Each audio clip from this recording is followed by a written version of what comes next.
नमस्कार दोस्तों, स्वागत है आपका क्राइम बॉक्स की एक नई कहानी में। चंचल जैसा नाम वैसा ही स्वभाव था।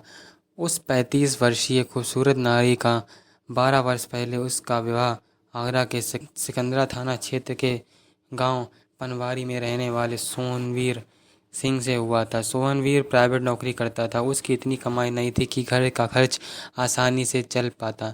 चंचल इससे खुश नहीं थी, लेकिन अपना भाग्य मानकर वह पति सोहनवीर के साथ निर्वाह कर रही थी। सोहनवीर पत्नी भक्त था। वह चंचल से बेइंतहा प्यार करता था। पति के इस बर्ताव ने आहिस्ता आहिस्ता चंचल के स्वभाव को बदल दिया।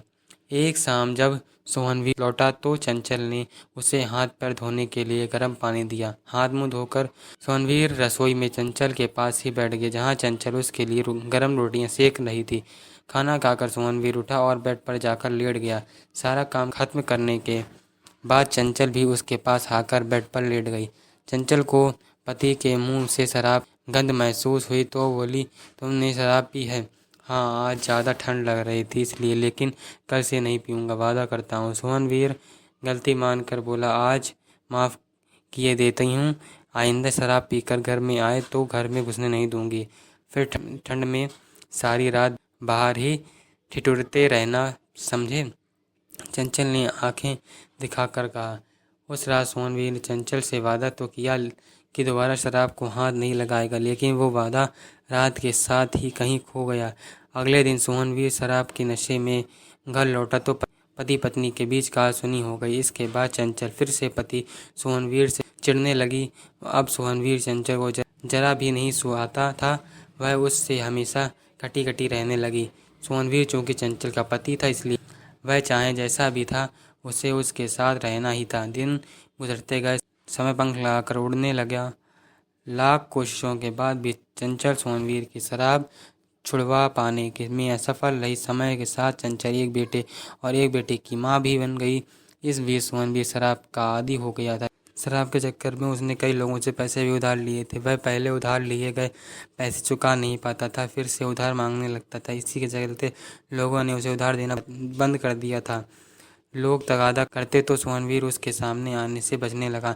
इस पर लोग उसके घर के बाहर आकर तगादा करने लगे। सोहनवीर घर नहीं होता तो लोग चंचल को ही बुरा भला बोल कर चले जाते। चंचल चुपचाप सबके ताने सुनती, फिर दरवाज़ा बंद करके रोती रही। पति से कुछ कहती तो उसके सितम उसके जिस्म पर उभर कर दिखाई देने लगते।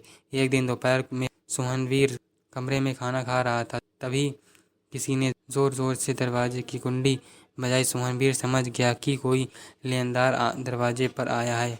उसने चंचल से कहा, तुम जाकर देखो और मुझे पूछे तो दरवाजे से ही चलता कर देना। हाँ, यही तो काम है मुझे कि हर किसी से झूठ बोलती रहूं, कहकर चंचल झल्ला कर उठी। सोहनवीर उसे लाल आंखों से घूर रहा था। चंचल ने दरवाज़ा खोला तो सामने एक व्यक्ति खड़ा था। उसे देखकर चंचल ने पूछा, आप कौन है? मैं शिशुपाल सिंह हूँ। कहाँ है सोहनवीर? जब से पैसे लिया है दिखाई नहीं दे रहा है। शिशुपाल रूखे स्वर में बोला, वो तो घर पर नहीं है, आप बाद में आ जाना। मेरा यही काम है क्या लोगों को पैसे देकर भलाई करूं और जब पैसे न का वक्त आए तो देनदार घर से गायब मिले। कह देता हूँ, इस तरह नहीं चलेगा। अपने आदमी को कहना मेरा पैसा वापस कर दे, वरना अच्छा नहीं होगा। शिशुपाल कड़क कर बोला, आप नाराज़ क्यों होते हैं? वो आएंगे तो मैं बोल दूंगी। मैंने तो आपको पहली बार देखा है, चंचल बोली। और भी हिदायतें देकर शिशुपाल सिंह वहाँ से चला गया। चंचल ने दरवाज़ा बंद किया और फिर से आकर रोटियां सेकने लगी। सारी उम्र लोगों की गालियाँ सुनवाते रहना, लेकिन ये दारू मत छोड़ना। चंचल गुस्से से पति से बोली, ऐसे तू मुझे आंखें दिखाती है? साली, मैं तेरा मर्द हूँ, जानती है पति परमेश्वर होता है। तू है कि मुझे ही आंख दिखा रही है? सोहनवीर चिल्लाकर बोला, पति के अंदर परमेश्वर वाले गुण हों तभी तो तुम में पति जैसा है कुछ। चंचल बोली तो सोहनवीर उसके बाल पकड़कर रसोई से बाहर ले गया और लातों घूंसों से बुरी तरह पिटाई करने लगा। चंचल रोती बिलखती खुद को पति के हाथों से छुड़ाती रही, लेकिन सोहनवीर उसे तब तक पीटता रहा जब तक खुद थक नहीं गया। चंचल रात भर दर्द से तड़पती रही और सोहनवीर शराब पीकर एक ओर लुढ़क गया। तीन चार दिन बाद शिशुपाल एक बार फिर से पैसों की वसूली के लिए सोनवीर के घर आया तो इत्तेफाक से दरवाज़ा खुला था। शिशुपाल भीतर घुसता चला गया। चंचल आईने में देखकर बाल संवार रही थी। शिशुपाल पर नज़र पड़ी तो उसने मुस्कुराकर कहा, अरे शिशुपाल जी आप, अरे आप खड़े क्यों हैं, बैठिए ना। शिशुपाल चुप था और एकटक चंचल की ओर देख रहा था। चंचल उसके करीब आई और कुर्सी उठाकर उसकी ओर सरकाते हुए बोली, आप बैठिए, मैं आपके लिए चाय बनाकर लाती हूँ। नहीं, मुझे चाय नहीं पीनी, मैं तो सोहनवीर से मिलने आया था। कहाँ है वो, मेरे पैसे कब देगा? शिशुपाल ने पूछा। आपके पैसे मिल जाएंगे, चिंता मत कीजिए। चंचल अब भी मुस्कुरा रही थी। वह रसोई में चली गई और 2 कप चाय और प्लेट में बिस्कुट नमकीन ले आई। उसने शिशुपाल को चाय का कप पकड़ाते हुआ, कितने रुपए हैं आपके? आपको नहीं मालूम? शिशुपाल ने कप हाथ में लेकर, जब पति पत्नी की सारी बातें बताएं तो उसे हर बात की जानकारी रहती। जो आदमी पत्नी को सिवाय पैर की जूती के कुछ नहीं समझता, वो खैर जाने दीजिए। मैं भी कहाँ आपसे अपना रोना लेकर बैठ गई। चंचल बोल रही थी। शिशुपाल खामोशी से उसकी बातें सुन रहा था। काफ़ी देर तक इंतजार करने के बाद भी सोहनवीर घर नहीं आया तो शिशुपाल जाने लगा। चंचल ने थोड़ी और देर और रुकने के लिए कहा, लेकिन वह नहीं रुका। चंचल ने उसका मोबाइल नंबर ले लिया और बोली, वो आएंगे तो मैं आपको फ़ोन करके बता दूंगी। शिशुपाल वहाँ से चला गया। उसकी समझ में नहीं आया था कि सोहनवीर की पत्नी चंचल उस पर इतनी मेहरबान क्यों हो गई है। फिर उसने सिर को झटका और सोचने लगा कि उसे तो अपने पैसे चाहिए, चाहे पत्नी दे। सोचता हुआ वह अपने घर पहुंच गया। शिशुपाल सिंह संपन्न किसान था। करीब 18 साल पहले उसका विवाह सीता से उसे 2 बेटे और 1 बेटी हुई। करीब 1.5 साल पहले आपसी विवाद के कारण सीता हमेशा के लिए छोड़कर चली गई थी। शिशुपाल अकेला पड़ गया था। गांव के लोगों को वह ब्याज पर पैसे देता था। एक दिन सोहन ने उससे किसी जरूरी काम के लिए पैसे उधार मांगे तो शिशुपाल ने दिए। पैसे उधार मिलने के बाद सोहनवीर ने शिशुपाल की तरफ जाना ही छोड़ दिया। काफ़ी समय बीतने के बाद सोहनवीर शिशुपाल से नहीं मिला तो शिशुपाल सोहनवीर के घर तक पहुंच गया। सोहनवीर घर पर नहीं मिला तो चंचल ने शिशुपाल को अवगत की।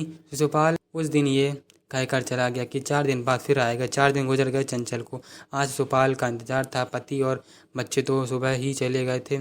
उनके जाने के बाद चंचल ने घर का सारा काम खत्म किया और खुद सोच समझ कर बैठ गई। अपने बताए समय पर शिशुपाल सोहनवीर के घर पहुंच गया। दरवाजे की कुंडी खटकी तो चंचल ने घड़ी की ओर देखा। ठीक 11 बज रहे थे। चेहरे पर मुस्कान बिखेर कर एक बार वह आईने के सामने आकर मुस्कुराई। फिर मन ही मन लजाई। उसने साड़ी के पल्लू से खुद को लपेटा और सामने के बालों को गोल कर गालों पर गिरा लिए। चंचल का निखरा गोरा बदन दूध की तरह चमक रहा था। उसने दरवाज़ा खोला तो सामने शिशुपाल खड़ा था। उसे देखते ही चंचल ने मुस्कान बिखेरी और निगाहें नीची कर ली। फिर आहिस्ता से बोला, अंदर आइए ना। जी, सोहनवीर नहीं है क्या? शिशुपाल ने हिचकिचा कर पूछा। मैं तो हूँ, आपकी ही राह देख रही थी। चंचल बोल पड़ी। जी, आप मेरी राह? शिशुपाल चौंका तो चंचल ने बिना किसी हिचक के उसे हाथ बढ़ाकर अंदर का आने का इशारा किया। शिशुपाल अंदर आ गया तो चंचल ने अंदर से कुंडी लगा ली और पलटकर शिशुपाल से बोली, आप अभी तक खड़े हैं? चंचल ने कुर्सी निकाल कर देनी चाहिए तो शिशुपाल बोला, आज मैं अपने पैसे लेकर ही जाऊंगा। बुलाओ सोहनवीर जो मुंह छिपाकर बैठा है। आपके तो दिमाग में दिन रात पैसा ही पैसा सवार रहता है। ये देखो कितना पैसा है मेरे पास। चंचल ने स्वयं ही साड़ी का पल्लू हटाकर उससे कहा। ये देख। शिशुपाल ठगा सा देखता रह गया। उसकी निगाहें चंचल के तराशे हुए जिस्म पर थीं। वह आपलक देखा जा रहा था। सचमुच सांचे में तराशा हुआ बदन है तुम्हारा, शिशुपाल बोला। चंचल ने झट से पल्लू से खुद को लपेट लिया। शिशुपाल चंचल के दिल में की मंशा जान चुका था। उसने चंचल को लपक कर अपनी ओर खींचा और बाजुओं में जकड़ लिए। चंचल के सारे बदन में एक अजीब सा रोमांच उठने लगा। उसने दोनों बाहों शिशुपाल के कंधों पर जमा लीं। शिशुपाल ने चंचल को बाहों में उठाकर पलंग पर लिटा दिया। वह सुहागन होकर भी शादीशुदा औरत की सारी मर्यादाएं भूल कर वासना के अंधे कुएं में कूद पड़ी थी, जिसमें कूदने के बाद चंचल ने असीम आनंद अनुभव किया। वह शिशुपाल की दीवानी हो गई थी। उसने कहा, अब बताओ, इस दौलत में सुख है या फिर तुम्हारी तिजोरी वाली दौलत में? सच कहूँ तो मैंने आप जब पहली बार तुम्हें देखा तो तिजोरी की दौलत भूल गया था और तुम्हारी इस दौलत का दीवाना हो गया था। शिशुपाल की बाहों की गर्मी पाकर चंचल को लगने लगा था कि अब उसे दुनिया की सारी खुशियाँ मिल गईं। चंचल अब शिशुपाल के वश में हो चुकी थी। जब जी करता दोनों एक दूसरे में समा जाते थे। 21 जुलाई 2020 की सुबह शिशुपाल खेत से चारा लाने की वजह कहकर घर से निकला, लेकिन दोपहर तक नहीं लौटा। घर वालों ने उसे सभी जगह तलाशा, लेकिन कोई पता नहीं चला। कई दिन बाद भी जब शिशुपाल का पता नहीं लगा, तो उसके भाई नवल सिंह ने 30 जुलाई को सिकंदरा थाने में शिशुपाल के गुम होने की सूचना दी, जिस पर इंस्पेक्टर अरविंद कुमार ने गुमशुदगी दर्ज कर जांच एसआई अमित कुमार को सौंप दी। पुलिस ने हर जगह शिशुपाल का पता किया, लेकिन कुछ पता नहीं लगा। इस पर पुलिस ने जानकारी जुटाकर पता किया कि शिशुपाल से कौन कौन मिलने आता है, शिशुपाल कहाँ कहाँ जाता है। इसी जांच में सोहनवीर पुलिस के शक के दायरे में आ गया था। पता चला कि शिशुपाल हर रोज़ सबसे ज़्यादा समय सोहनवीर के घर बिताता था। शिशुपाल और सोहनवीर के मोबाइल नंबरों की कॉल डिटेक्ट की जांच की गई, तो जानकारी मिली कि घटना वाले दिन सुबह 10:30 बजे के दोनों के बीच बात हुई थी। फ़ोन सोहनवीर ने किया था, उसी के बाद से शिशुपाल लापता हो गया था। 12 अगस्त 2020 को इंस्पेक्टर अरविंद कुमार ने पुलिस टीम के साथ जाकर सोहनवीर सिंह को उसके घर से हिरासत में ले लिया था। थाने लाकर जब उससे कड़ाई से पूछताछ की गई, तो उसने शिशुपाल की हत्या कर देने की बात स्वीकार कर ली थी।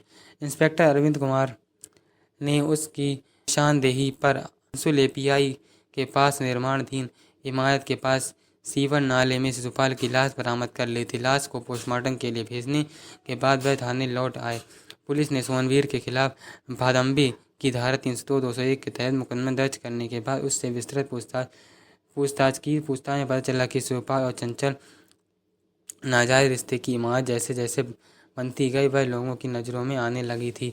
लोगों की नज़रों में बात आई तो सोहनवीर तक पहुँचते देर नहीं लगी। तब सोहनवीर ने अपने घर की इज्जत पर हाथ डालने वाले शिशुपाल की जान से मार देने का फैसला कर लिया। उसने घटना से 1-2 दिन पहले मोबाइल पर शिशुपाल से बात की और कहा कि कुछ परेशानी है, इस वजह से वह उसका पैसा नहीं दे पाया, लेकिन अब जल्द ही दे देगा। शिशुपाल तो वैसे भी अपनी दी गई रकम का ब्याज उसकी पत्नी के बदन से वसूल रहा था। कह दिया कि ठीक है, जब पैसा हो जाए दे देना।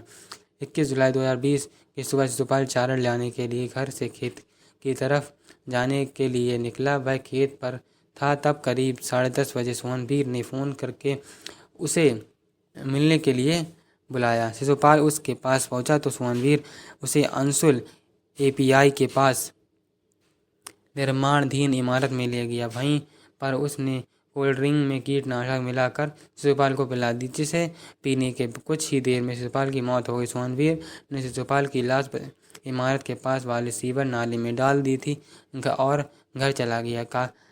कागजी खानापूर्ति करने के बाद इंस्पेक्टर अरविंद कुमार ने सोहनवीर को न्यायालय में पेश किया, जहां से उसे जेल भेज दिया गया। धन्यवाद।